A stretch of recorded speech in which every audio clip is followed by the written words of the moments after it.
Ah ouais, donc Nadal plus technique que Toko Ekambi, c'est fort. L'équipe, j'espère que vous allez bien. Mais Lyonnais, bon, je suis sûr que vous validez la vanne, là, vous m'en voulez même pas. Tellement Lyon sous-performe, voilà, depuis le début de saison. J'espère que ça va aller par la suite. Lyon ne joue que la Ligue 1 cette saison, et juste seulement, tiens, en parlant du championnat de France. Aujourd'hui, on va tenter de le pronostiquer à l'issue des 38 journées. Chose qui n'est pas facile, voilà, on le sait, il y a plusieurs critères à prendre en compte. Déjà, de 1, les surprises, il y a toujours une, voire plusieurs équipes qui finissent la saison à une place qu'on n'aurait pas imaginé concrètement. Il y a le mercato aussi qui n'a pas encore pris fin, 5 octobre, tu connais. Et les aléas, je pense aux blessures. Tout ça a forcément un impact sur l'issue de la saison. Je vais quand même tenter ma chance dans le sens où on n'a jamais fait ça sur la chaîne. Alors pour la Ligue des Champions si, pour le championnat non. Et c'est l'occasion aussi de me partager un petit peu vos pronos dans les commentaires. Alors faites-moi un petit classement à l'issue des 38 journées selon vous. Et si possible les amis avec un petit commentaire voilà à côté de l'équipe que vous avez placé par exemple à la 15e place. Bref, je vais pas faire durer l'intro plus que ça. On va s'y mettre, place à mon prono avec quelques arguments. Premier en partant de la fin pour commencer les amis, 20e place. Nîmes, voilà, c'est une équipe qui a flirté avec la relégation l'année dernière, qui a été sauvée de justesse par le Covid, qui a mis fin au championnat. C'est évident, Nîmes doit investir sur le mercato s'il veut se maintenir dans l'élite. Pour l'instant c'est pas trop ça, même s'il y a eu du positif lors de la préparation, un changement de coach, Jérôme Arpinon, et une nouvelle recrue dernièrement avec Diego Roland, l'ancien bordelais. Pour moi ce sera pas suffisant, toujours dans la lanterne rouge. Dijon, cette fois-ci d'année en année on ressent vraiment une baisse de régime. Le maintien se confirme aussi de justesse dans la difficulté, même si c'est vrai il y a eu des choses intéressantes. Voilà, Dijon ça reste une équipe qui joue au ballon, qui ne se contente pas uniquement de défendre. Forcément derrière ça laisse trop souvent d'espace pour les attaquants adverses, surtout que bon là il y a eu le départ d'un cadre à Garde parti vers Rennes, pallié par contre c'est vrai par l'arrivée de Panzo, le jeune défenseur central en provenance de l'AS Monaco. Il y a eu quelques arrivées intéressantes aussi sur le mercato, je pense à Gay, le milieu de terrain prêté par Lyon, à Salé en attaque en provenance des Young Boys de Berne. Bon lui pour le coup il a pas très bien débuté avec un rouge contre Brest dès le début du championnat. Bref, une fois de plus pas sûr que ce soit conquérant pour garder une place en Ligue 1,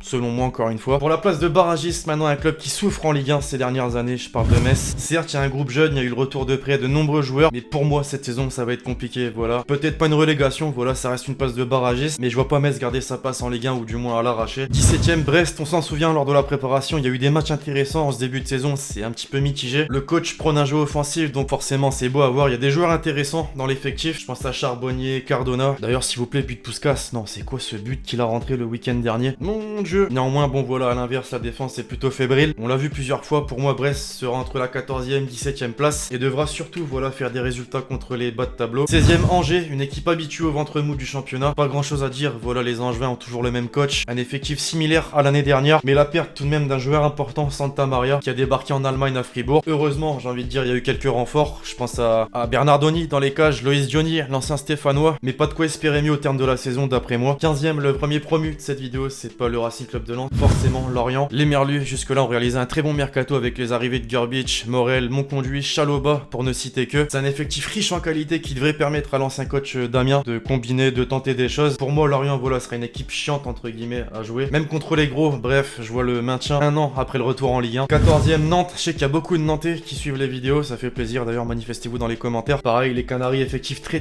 cohérents, mais en revanche, à l'inverse de Lorient, pas de gros changements, voire même aucun jusqu'ici. Christian Gourcuff va donc rester sur son traditionnel 4-2-3-1 qui a plutôt bien fonctionné par le passé, notamment pour ceux qui se souviennent contre l'OM au Vélodrome en février dernier. La saison dernière, qui avait pris fin plus tôt que prévu, je le rappelle, c'était clôturé sur une 13ème place du championnat pour Nantes. Cette saison, pour moi, voilà, on devrait être sur quelque chose de similaire. 13ème Reims, personne, absolument personne, la saison dernière ne s'attendait à une 6ème place du championnat. J'aurais aimé voir au bout de 38 journées, mais déjà rien que là, c'était exceptionnel, c'était clairement la révélation de la saison dernière. Reims a tout simplement créé la surprise. Cette saison, voilà, en revanche, je les vois pas surperformer de la sorte, surtout en étant européen, en passant d'abord les tours de qualification évidemment, et en ayant perdu quelques joueurs, je pense à Camara, parti vers Nice, Oudin à Bordeaux. Heureusement, il y a eu quelques renforts devant, suffisants donc pour moi pour permettre à Reims de retrouver sa place habituelle. 12ème, maintenant Montpellier, tout simplement la même équipe, voilà, Montpellier va toujours utiliser ce système à 5 derrière, donc difficile à bouger. Enfin bon, certains vont me parler de 3-5-2, en réalité c'est plus 3 centraux et 2 latéraux, comme souvent d'ailleurs dans ce dispositif. En dehors de ça, voilà, pour moi ça va faire le job, on l'a vu d'ailleurs jusque là en 4 journées de championnat. Savanier et Delors sont très performants en ce début de saison. Ouais, je vois donc Montpellier en milieu de tableau. 11ème, vous l'attendiez, mon club, le Racing Club de Lens. Peut-être surprenant d'après vous, et non, c'est pas un avis chauvin. Lens a retrouvé l'élite après de longues années de galère. Cette fois-ci, je l'espère, c'est la bonne, du moins pour rester plus d'1 an en Ligue 1. Clairement, Mélenchon, on est d'accord, jusque-là, c'est un régal total en ce début de championnat. En plus de prendre des points, il y a de la combativité, un niveau technique très intéressant. Le mental est gonflé à bloc. Voilà, j'espère que ça va durer. Puis bon, voilà, en dehors de ça, les intentions de la nouvelle direction sont plus que cohérents. Voilà, on voit que c'est super bien géré. Seul bémol entre guillemets, mais c'est pour tout le monde pareil, malheureusement, le stade Bollaert qui ne peut pas être plein. Sans son ambiance habituelle, bah Bollaert, c'est pas la même chose. Alors voilà, le championnat est long, mais silence garde ce fond de jeu. Cette mentalité évite les grosses blessures. Bon, ça, généralement, tu fais pas exprès. Pour moi, clairement, on peut viser le milieu de tableau, voire même peut-être un peu plus, sans m'enflammer. Bien sûr, l'objectif principal, c'est le maintien. 10e, justement, le tout dernier adversaire du Racing Club de Lens en Ligue 1, Bordeaux. C'est un club qui a un effectif très intéressant, qui pourrait espérer d'ailleurs une 8e place au grand maximum, mais qui n'est pas suffisamment bien géré, d'après moi. Donc je les vois pas spécialement dépasser cette 10e place. Je mise justement sur le juste milieu du tableau. 9e, je vais peut-être en étonner plus d'un, Strasbourg. Alors clairement, la situation actuelle est un peu inquiétante. Strasbourg a débuté son championnat sur 3 défaites consécutives. Bon, une victoire ce week-end, il était temps. Pour autant, en ayant vu les matchs, on peut pas dire que Strasbourg a démérité. Jusque-là, il y a surtout un gros manque de réalisme, de combativité aussi, de problèmes qu'il va falloir régler rapidement. Après ça, pour moi, Strasbourg peut viser une place similaire à l'année dernière. 8e, Saint-Etienne. Tiens, pour comparer le début de championnat après 4 journées, on est à l'extrême inverse de Strasbourg. C'est-à-dire qu'on est sur une équipe qui enchaîne les victoires, bon, qui a buté ce week-end contre Nantes avec un match nul. C'est une équipe voilà, qui montre de belles choses, qui a de bonnes intentions. Le ménage a été fait à l'intersaison. Perrin, Saliba, Ruffier, entre autres. Pourquoi pas jouer les troubles faites, les revanchards même. Surtout que l'effectif est expérimenté et jeune à la fois. Je pense à Aouchiche qui devrait être d'ailleurs l'une des révélations de la saison chez les Verts. 8e, voire même un petit peu mieux. Voilà, j'ai préféré rester humble. 7e, Rennes, une équipe qui s'est bien renforcée pour la Ligue des Champions à venir cette saison. Les arrivées d'Aguerd, Terrier, Guirassy, entre autres. Rennes possède en plus l'un des meilleurs milieux de terrain du championnat de France avec Kamavinga,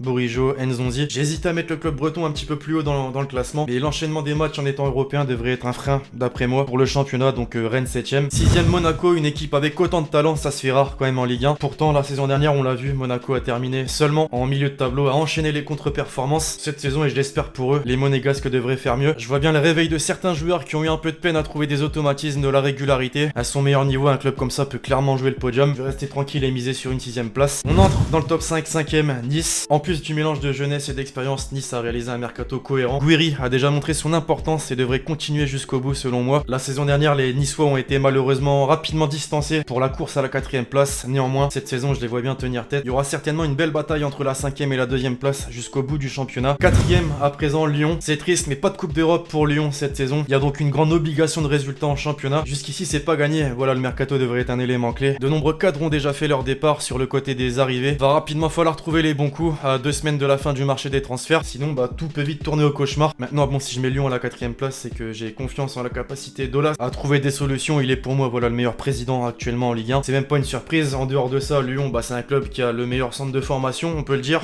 en France. De très bons jeunes pourront être utilisés. C'était d'ailleurs le cas lors du dernier match face à Nîmes avec Diomandi. Reste à savoir maintenant comment Garcia va gérer tout ça, donc les arrivées et forcément les jeunes. Il faut composer et c'est pas facile. Le podium maintenant, première marche, 3ème. Marseille, c'est la même équipe que l'année dernière. Avec Thauvin, en plus, le club n'a pas pu dépenser sur le marché des transferts, mais a quand même réalisé quelques coups intéressants. D'ailleurs, aujourd'hui même, Villas-Boas a annoncé qu'un attaquant allait arriver cette semaine. Hâte de voir de qui il s'agit. C'est vrai qu'on s'attendait à de nombreuses ventes pour enfouer les caisses. McCourt a finalement pris la décision de conserver ses éléments. C'est forcément un risque financièrement, mais une bonne chose d'un autre côté pour le coach, forcément, qui a de quoi faire avec un groupe consolidé, surtout pour la Ligue des Champions. Reste à savoir si l'OM est capable de faire des résultats anciens, justement, tout en gardant son niveau en Ligue 1. Deuxième, il n'y a plus de surprise, Lille, évidemment. Le LOSC a encore vendu gros cet été, mais le LOSC reste très compétitif et vise très haut pour cette saison. Pour moi, le podium, c'est une évidence. Gérard Lopez, depuis son arrivée, a réalisé un travail vraiment impressionnant. La direction est top, mais le staff aussi. Voilà, Galtier sait gérer parfaitement son effectif. Il faudra aussi forcément la confirmation des nouveaux en attaque, notamment David et Yilmaz. Jusque-là, en 4 journées, c'est vraiment pas trop ça. Enfin, pour conclure, première place, le PSG, voilà l'habituel grand favori du championnat de France. Ces 2-3 premières journées, c'était un peu inquiétant, mais ça va repartir sur les bonnes bases. Voilà, on l'a vu ce week-end déjà face à Nice. Bref, voilà l'équipe, c'est tout pour mon prono de cette fameuse Ligue 1 version 2020-2021. Dites-moi dans les commentaires ce que vous en avez pensé. Lâchez le petit pouce bleu si vous avez kiffé cette vidéo. Puis d'ici là, on se retrouve très vite sur la chaîne pour de nouvelles vidéos. C'était LXT.